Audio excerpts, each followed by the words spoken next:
Yo, what's going on, guys? It's your boy Mythic bringing you guys another video, and today we're basically going to be talking about something that I didn't really do, but there was an interview with our GM, Monti Ossenfort. If you guys haven't tuned in, I'm basically going to show you guys some clips, nitpick it, kind of show you the highlights in my eyes, and just kind of highlight some of the things he said, because a lot of it is kind of valuable in my eyes. Some gems were dropped. Obviously, he's not going to spill everything, because the NFL's unpredictable. A lot can happen, a lot can change, plans can go different ways, a lot of players can negotiate and just flop on contracts. Like, literally anything can happen. So I'm excited to share with you guys an interview done by Arizona Sports. If you guys want to, you can go ahead and check them out. It's hosted by Dan and Vince, so if you guys want to go ahead and check it out, man, go ahead and look up Arizona Sports. It's a podcast. You can find it on YouTube. But without further ado, man, let's go ahead and dive into this. I'm just getting my reaction on. And if you guys didn't know, I did go to an event with Monti Ossenfort and Jonathan Gannon. Got to take a picture with both of them. It was pretty dope. Also, if you're not following me on Twitter, go ahead and do that. I'll drop it down in the description. But let's go ahead and dive into this and let me get my reactions.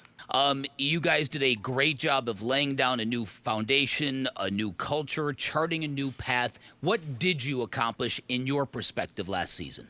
Yeah, I think the big thing, Dan, is we wanted to put together a culture of, really the expectations for not only our players, for our coaches, for our staff. We went into the offseason last year looking for a certain type of player, and we feel like we added a good group of rookie players. And, that continued with our staff working with the players that were already here and the new players that we brought in. And we felt like we made progress. We made progress schematically. We made progress culturally. And really, I think at this point, everyone in our organization knows what's expected of them from staff all the way down to players. And that's a big step. And that's a big step for us. And, I think the results last year didn't always show, but we do feel like we did make progress in terms of the competitive nature of our team. And we feel like we were in most, if not all, the games we played. And so we felt like we started off with a good foundation to build into going into the next year.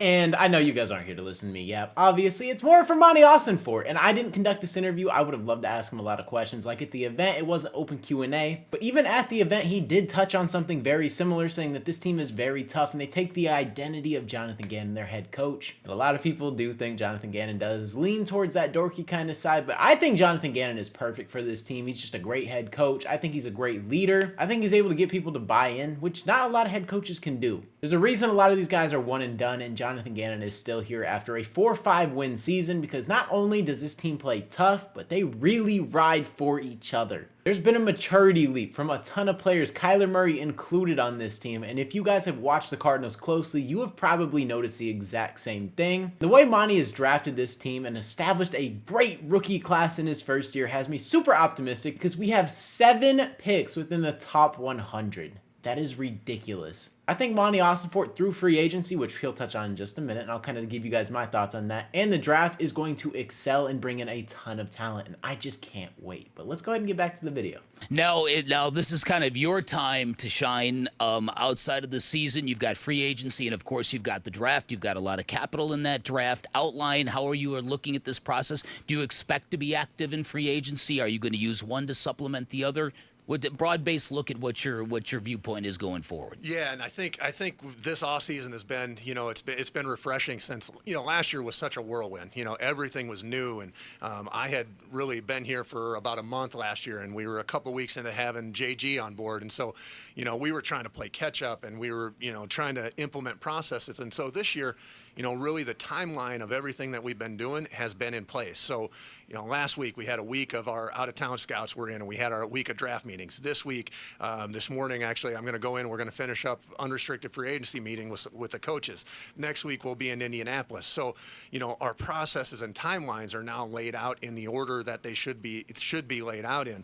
And so, there's multiple different times during the year for roster construction and times to improve our roster. And 2 of the biggest are coming up here in the next couple months. First with free agency, and second with the draft. And so, ultimately the draft has got to be where we build and where this team forms the foundation of what we're going to be moving forward. It's the place where we get the most swings at it, and we get to pick and choose the players that we want.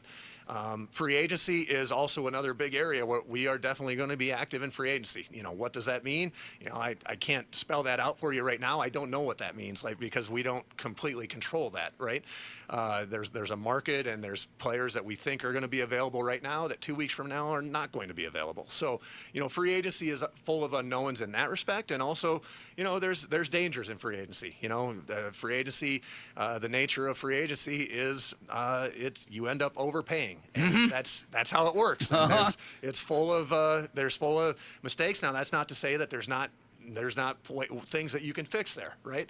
And so we are going to take our chances, and there will be times where we find ways to supplement our roster. But ultimately, we're going to build this team, and what we're going to be moving forward, we're going to build this thing through the draft. What Monty just dropped right there were gems. He said, not only am I going to dabble in free agency, basically, but we're going to build this thing through the draft. He understands that this team can only get as good as the young guys progress. Last year, I feel like we capitalized so good. We gutted this team from all the Steve Keim guys, and it feels so nice to have a GM that's vulnerable. And we brought in a fantastic rookie class, and it looks like he wants to do the exact same thing. And with more picks allocated in this year's draft, I think he's gonna capitalize so well. Like, I can't explain it. Gut feeling right here. I think we're gonna be a playoff team. I'm not gonna push my agendas yet. Kinda already did. I already made a video about it. Besides the point, but I think this team is gonna take a drastic leap, and I think this rookie class is gonna be one of the best that we can get. And I am having my fingers crossed that Marvin Harrison lands to us at 4. If he does, man, I think Monti Ossenfort's going to pull the trigger on that, and he's going to snag him. This team with Marvin Harrison would be absolutely deadly, but I love the philosophy that he has. Like, obviously, I'm going to go ahead and need to spend in free agency, bring a couple vets to this team, and kind of establish some positions that I'm not able to grab in the draft. Maybe there's not strengths at offensive line. Just for example, I'm not saying there isn't in this draft, but if he's like, okay, there's no good left guards in this draft, so I'm going to allocate some money and go get a top tier guy. Maybe go get a corner because he feels like the corners are lacking in this draft, and then go ahead and establish it wide receiver, O-line, D-line, like whatever you got through the draft. You got to build your team each and every year, and something he dropped at the event was basically that my job is to replace you guys. In the nicest way possible, a GM's job is to replace all the players and get the team better. You don't want a team sitting stagnant. We've seen that a lot as Arizona Cardinals fans, and I love the fact that Monti Ossenfort is just embracing this. Like, listen,